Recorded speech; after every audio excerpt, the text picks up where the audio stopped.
అందరికీ నమస్కారం. గత జన్మ రహస్యం ఈ శీర్షికకు ఒక చిన్న కథ. ఒక రాజ్యంలో చంద్రసేనుడు అనే మహారాజు ఉండేవాడు. తను చాలా మంచివాడు, ప్రజల్ని చాలా సుభిక్షంగా చూసుకునేవాడు, రాజ్యాన్ని చాలా చక్కగా పరిపాలించేవాడు. అయితే ఈ చంద్రసేన మహారాజుకి స్త్రీ వ్యామోహం ఎక్కువ. ఏదైనా అందమైన స్త్రీ కనబడితే కామించేవాడు. రాజుగారి అర్థంగా అయిన రాణి మయూరి చాలా అందగత్తే, తనను చాలా బాగా ప్రేమతో చూసుకునేవాడు రాజుగారు. అయితే ఈ మహారాజు పరాయి స్త్రీలతోనే ఉండడము రాణిగారికి ఇష్టం ఉండదు. ఈ విషయం గురించి రాజుగారితో ఎప్పుడు మాట్లాడదాం అనుకున్నా రాజుగారు ఎక్కడ ఇబ్బంది పడతారో అని చెప్పి రాణిగారు తనలో తానే బాధపడుతూ ఉండేది. ఒకరోజు మహారాజు తన యొక్క ఈ మంత్రి గారిని పిలిపించి, మంత్రి గారు, రేపు శివరాత్రి పర్వదినము, మీరు మన రాజ్యంలో ప్రతి ఇంట్లో శివనామస్మరణ మారిపోవాలి. నేను నా యొక్క పూజ గదిలో ఆ శివనామస్మరణలోనే నేను నిమగ్నమై ఉంటా. రాజ్యంలో ఉన్నటువంటి ప్రతి ఇంటిలో శివ పూజ శివనామస్మరణ జరిగేట్టు చేసే బాధ్యత మీదే, ప్రజలందరికీ చెప్పండి అని చెప్పి మహారాజు ఈ మంత్రి గారికి చెప్తాడు. తెల్లారి అదేవిధంగా శివరాత్రి పర్వదినం వచ్చేస్తుంది. ఆ శివరాత్రి పర్వదిన రాజు శివునికి అభిషేకం చేస్తూ శివుని యొక్క పూజలో నిమగ్నమై ఆ శివారాధన చేస్తూ ఉంటాడు. ఆ పూజ గది ముంగట నిలబడ్డ రాణి తన మదిలో అదే విషయాన్ని తిరుగుతుంటుంది. ఎట్లనే సరే రాజుగారితో, మీరు ఇంత మంచివారు, మీకు ఈ పరాయి స్త్రీ వ్యామోహం ఎందుకు వచ్చింది, ఆ చెడాలవాటు ఎందుకు వచ్చిందని చెప్పి అడుగుదామని చెప్పి చాలాసార్లు ట్రై చేస్తుంటుంది. ఎట్టి పరిస్థితులు అయినా సరే ఈరోజు రాజుగారిని అడగాలి అని చెప్పి ఆ పూజ గది ముందే నిలబడి ఉంటుంది.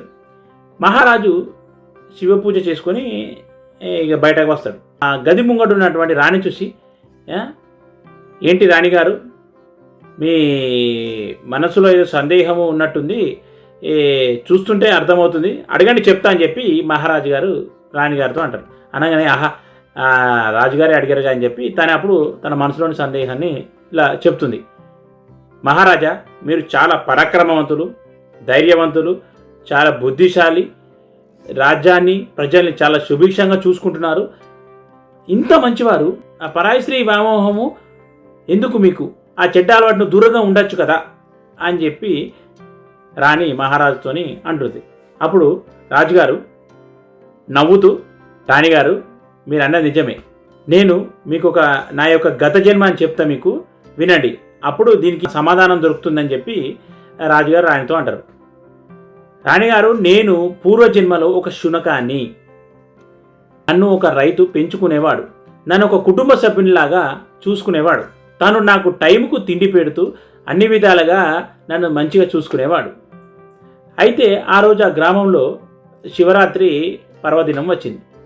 శివరాత్రి పర్వదినం ఆ గ్రామంలో పొయ్యి కూడా వెలిగించేవారు కాదు, పచ్చి గంగైనా ముట్టేవారు కాదు, అందరూ ఉపవాసంతోనే ఉండేవారు. అయితే మా యజమాని కూడా ఆ రోజు ఇంట్లో ఏది పదార్థాలు వండలేదు. ఇక తనతో పాటు నేను కూడా ఆకలితోనే అట్లనే ఉపవాసం ఉండాల్సి వచ్చింది. మా యజమాని శివరాత్రి కనుక శివాలయానికి దర్శనానికి బయలుదేరాడు. నేను కూడా మా యజమాని వెంబడి తోకుప్పుకుంటూ మెల్లగా నడుచుకుంటూ వెళ్ళాను. అక్కడ శివాలయము మొత్తం కిటకిటలాడుతుంది భక్తులతో. మా యజమాని నాకంటే ముందుగా త్వరగా ఆయన లోపలికి శివాలయంలోకి వెళ్ళిపోయాడు. నేను మా యజమాని ఎటు వెళ్ళిపోయాడు అని చెప్పి అటు ఇటు నేను చూస్తూ నిలబడ్డాను. ఇంతలో నా కడుపుల ఆకలి పరిగెడుతుంది. ఏం చేయాలి? ఈరోజు ఎవరింట్లో కానీ చిన్న పొయ్యి కూడా వెలిగించలేదు, పచ్చి గంగానే ముట్టారు, ఎలా నాకు ఆకలి అవుతుందని చెప్పి అటు ఇటు ఇక నేను చూస్తూ ఉంటుంటే ఆ శివాలయానికి అందరు భక్తులు పండ్లు ఫలాలు తీసుకెళ్లడం నేను చూసిన. అరే, వీళ్ళందరూ పండ్లు ఫలాలు లోపలికి తీసుకెళ్తున్నారు కదా, అక్కడ ఏమైనా తినడానికి దొరుకుతుందేమో అని చెప్పి నేను, అంటే శునకాన్నైనా నేను మెల్లగా ఆ జనాల మధ్యలో నుంచి మెల్లమెల్లగా శివాలయంలోకి వెళ్ళాగానే అక్కడ శివాలయంలో నన్ను చూసిన కొందరు వ్యక్తులు, అరే శివాలయానికి శునకం వచ్చిందని చెప్పి ఈ గట్టిగా అరిచి నన్ను కొట్టడానికి వెంబడించారు. అందులోని ఒక వ్యక్తి కర్రను నా మీదకి విసిరేసాడు. ఆ కర్ర నా తలకు తలిగి నేను అక్కడనే చనిపోయేటప్పుడు ఆ గర్భగుడిలో శివుని చూస్తూ నేను కళ్ళు మూసిన. అలా నేను శివరాత్రి పర్వదినాన్ని ఉపవాసం ఉండి ఆ శివుని సన్నిధిలో నేను మరణించడం వల్ల నాకు ఈరోజు ఈ రాజయోగం నాకు వచ్చింది అని చెప్పి తన యొక్క గత జన్మ రహస్యాన్ని రాణితో చెప్తుంది. అంటే నాకు ఈ ఒక్క రాజు కాదు 7 జన్మలు రాజుగానే ఆ పరమశివుడు నాకు ప్రసాదించాడు అని చెప్పి తన యొక్క జన్మ రహస్యాన్ని మన రాణితో రాజుగారు చెప్తారు. రాణిగారు అంటారు, ఆహా మీకు మన రాజ్యమే వచ్చింది, మళ్ళీ ఈ స్త్రీ వ్యామోహం అనేది ఎందుకు వచ్చింది స్వామి అని చెప్పి రాణిగారు రాజుని అడిగితే, నేను పూర్వజన్మలో శునకానే కాబట్టి శునకము వేరే శునకాలతో సంభోగించడం తిరగడం చేస్తుంది కాబట్టి ఆ యొక్క బుద్ధులు అనేది నాకు అలానే నాతో పాటు వచ్చేసాయి. అవి ఎంతకు నాతోని వెళ్ళడం లేదు, అవి నాతోనే పాటు రావడం వల్ల నేను ఆ శునక బుద్ధిని విడిచిపెట్టలేకపోతున్నాను. ఇదే నా యొక్క ఆఖరి 7వ జన్మ. ఈ జన్మతో నాకు ఆ పరమశివుడు ప్రసాదించిన 7 జన్మల రాజయోగము అయిపోతుంది అని చెప్పి ఆ మహారాజు రాణిగారితో చెప్తాడు. నా యొక్క గత జన్మ రహస్యము నాకు తెలవడము ఆ పరమశివుడు నాకు ఇచ్చిన వరము అని చెప్పి ఆ రాణిగారితో రాజుగారు చెప్తారు. అప్పుడు రాణిగారికి ఇంకో సందేహం వస్తుంది, రాజుగారు మీకు మీ యొక్క గత జన్మ రహస్యం గురించి తెలుసు, మరి నా యొక్క గత జన్మ రహస్యం గురించి మీకు తెలుసా, తెలిస్తే నాకు చెప్పగలుగుతారా అని చెప్పి ఆ మహారాణి రాజుగారిని అడుగుతుంది. అప్పుడు మహారాజు, ఓ ఖచ్చితంగా చెప్తాను, మీ యొక్క జన్మ రహస్యాన్ని కూడా నేను చెప్తాను అని చెప్పి మహారాణి యొక్క జన్మ రహస్యాన్ని కూడా మహారాజు చెప్తాడు.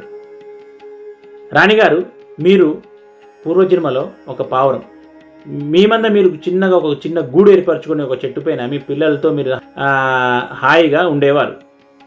ఒకరోజు మీ పిల్లలకి ఆహారం తీసుకువద్దామని చెప్పి మీరు ఆ చెట్టు నుంచి బయటకు బయలుదేరారు. అలా మీరు ఆహారం గురించి వెతుకుతూ ఉండగా పైనుంచి ఒక గద్ద మిమ్మల్ని చూసి మిమ్మల్ని వెంబడించడం మొదలుపెట్టింది. మీరు ఆ గద్ద నుండి తప్పించుకోవడానికి అక్కడ ఉన్నటువంటి శివాలయం లోపలికి ప్రవేశించారు. మీరు ఆ శివాలయంలో ఆ గద్ద నుండి తప్పించుకోవడానికి తిరుగుతూ ఆ శివాలయంలోనే పడిపోయారు. కింద పడిపోయాక మీరు ఆ గర్భగుడిలో శివలింగాన్ని చూస్తూ మీ యొక్క ప్రాణాన్ని మీరు విడిచిపెట్టారు. అప్పుడు మీరు ఆ శివాలయంలో శివ ప్రదర్శన చేసి ఆ శివుని సన్నిధిలో మీరు శివుని చూస్తూ ప్రాణాలు వదలడం వల్ల మీకు ఇప్పుడు ఈ రాణియోగం అనేది వచ్చింది. మీకు కూడా 7 జన్మల రాణియోగం అనేది కలిగింది. ఇదే మీకు ఈ ఆఖరి జన్మ. దీనితో మీకు ఈ 7 జన్మల రాణియోగం అనేది పూర్తవుతుందని చెప్పి ఆ రాణిగారి యొక్క జన్మ రహస్యాన్ని కూడా రాజుగారు చెప్తారు.